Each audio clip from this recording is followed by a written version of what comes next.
Welcome. My name is Jerry Boucher. I'm going to be your miller for today.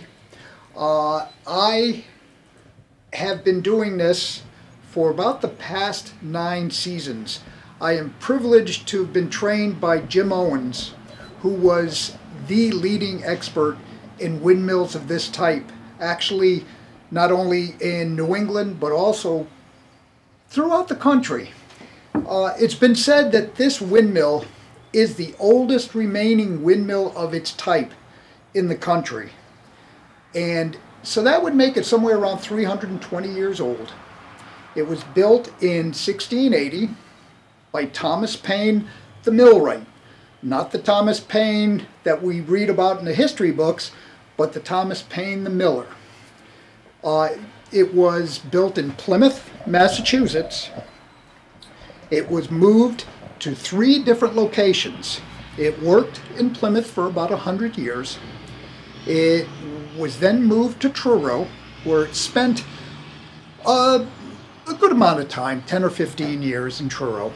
Then back to Eastham in the early 1700s and worked here till about 1900, when the railroads came through and put the mills out of business. Okay, despite its longevity, the length of time it's been here, really the most unique thing about this particular mill is that it's never been restored. The way it looks now is the way it looked when it was closed in somewhere around the early 1900s.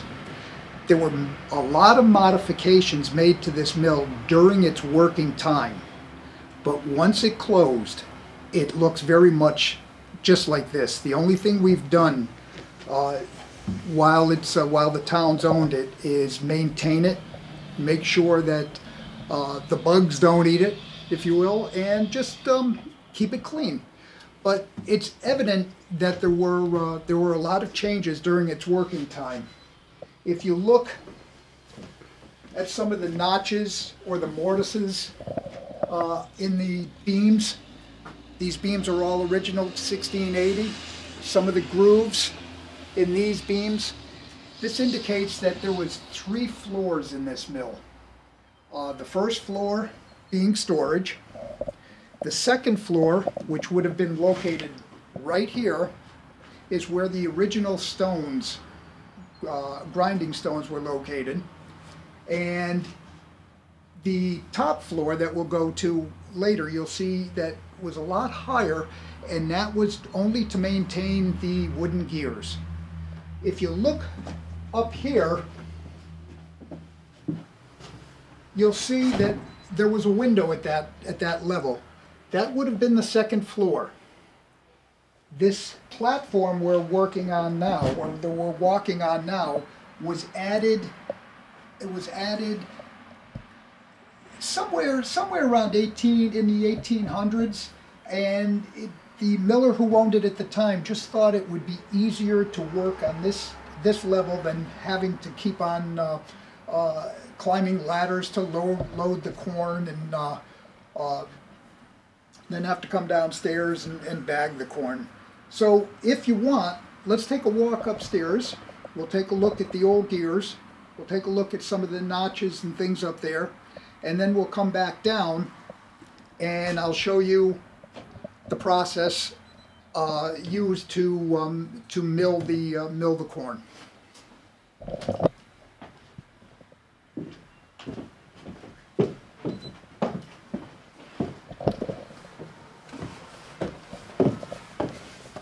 Steep stairs.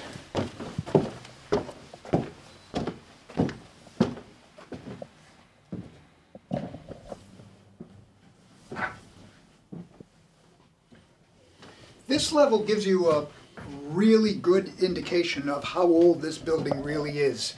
If you look at these beams, these are all original to the mill. They've never been replaced. The floorboards are up here are original, and this configuration here are the gears that connect to the windmill outside, and it causes this, when this gear turns, it causes this shaft to turn as well, and that turns the stones that we'll be looking at, but you can see them from up here. The stones will turn those stones down there, and that's where the corn was loaded and began the grinding process. If you look at this particular gear here, this gear is made of iron, and it was a cast gear, so it was cast out of metal. Because it was cast, and because of the design of the gear, we believe that that was added to the mill or upgraded to the mill somewhere in the early 1800s. Prior to this, this would have been all wood and very, very troublesome. It would break quite a bit. You can see that these teeth are still wood, and they were still used up until the time that the mill was closed in 1900s or the early 1900s. This is a wooden brake. This is the way the mill would be locked down for the evening. Even though it was a brake, it was never used in the operation of slowing the mill down. It was just used as a parking brake, if you will.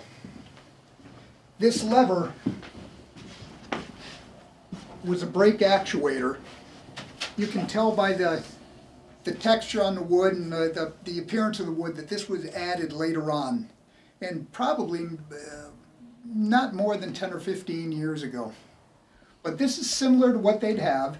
Not original, of course, but it's similar to what they had. So here is where, this is where it brings us to how this mill actually operated. This building acted like a gigantic pinwheel. A toy that if you hold the pinwheel into the wind, the wheel starts to spin. When you take it out of the wind, the pinwheel stops. That's exactly how this building worked. In order to get this building to start so they could grind the corn, the miller would come in the day, in the beginning of the day, determine where the best wind was coming from, then turn the whole top of this windmill, and we'll show you how that was done in a minute, turn the whole top of this windmill so the blades in the front were facing the wind. Once he was satisfied, or the miller was satisfied with the direction of the wind, the direction of the blades, he'd come upstairs, or the miller would come upstairs and release this brake. The wheels would start turning, and as I said before, this gear would turn, the shaft would turn, the stones would turn, and then he'd begin to load the corn and grind it into flour for baking. So we'll go back downstairs.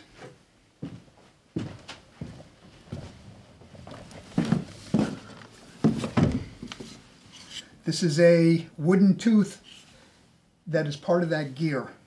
And that they always had quite a few on hand because they'd break so often.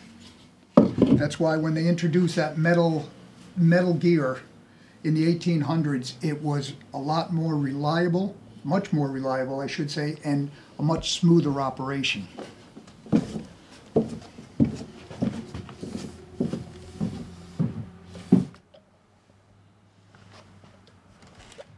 So if you came in, if you needed flour for baking, this is where you'd come. You'd bring your own dried corn. It had to be sufficiently dried, it had to be very clean, and what you'd do is you'd give the miller the corn. The miller would take your corn. Now you've got to use a little imagination here. With everything turning and these stones turning, it was very noisy. The building would vibrate, and it was just a lot of noise, a lot of shaking, a lot of vibrating going on. But in any case, you'd come in, take the corn, dump it into this hopper. And it's called a hopper because, as the name implies, it would jump up and down. Now, this shaft, or this stone, that weighs, it's a big piece of granite, weighs about 2,500 pounds, would turn at 1 revolution per minute. Well, I'm sorry, 1 revolution per second. 60 revolutions per minute. So you could imagine this hopper jumping up and down quite a bit. You take your corn, dump it into the hopper. It would flow down this, what they referred to as a shoe. Flow down this shoe and then end up in the eye of the stone, right down here. Now this would be the top stone. The top stone is a stone that would turn when the blades outside would turn. The corn would fall into the eye of the stone, and the centrifugal force would force the grain between the 2 stones, one bottom, one top, and you can see it right down here. This is that big top stone that turns when the blades turn outside. This is a bottom stone, which is a stationary stone. And the corn would go into the hopper, go into the eye of the stone, and come out at this area as flour. Now there's only 4/1000ths of an inch clearance, about the thickness of 4 pieces of paper between the top stone and the bottom stone. So you'd get a good, a very fine flour product. And that's what people used. The reason they used corn is because it had such a long shelf life before it was ground. After it was ground, it had a very short shelf life. So only a few days or a few days. And so you'd be visiting the miller quite often. You wouldn't have a lot of corn ground at one time. You just have what you'd need for a few days. And you're back and forth. So it's a popular place, very important. And the people of Eastham were very lucky to have a mill at that time. So we'll go outside. We'll show you what means they used to turn that top around so they could face the blades into the wind. And you'll get a pretty good idea of how everything worked.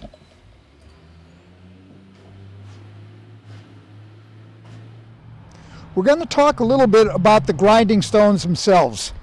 This is an old stone. It's a worn out stone, but it's the exact type that was used in the windmill. The new stones are about 18 inches thick and weigh about 2,500 pounds. They'd have to be replaced about every 30 years of operation. When they got to this thickness, if you will, or they got as thin as this one, they were in danger of cracking.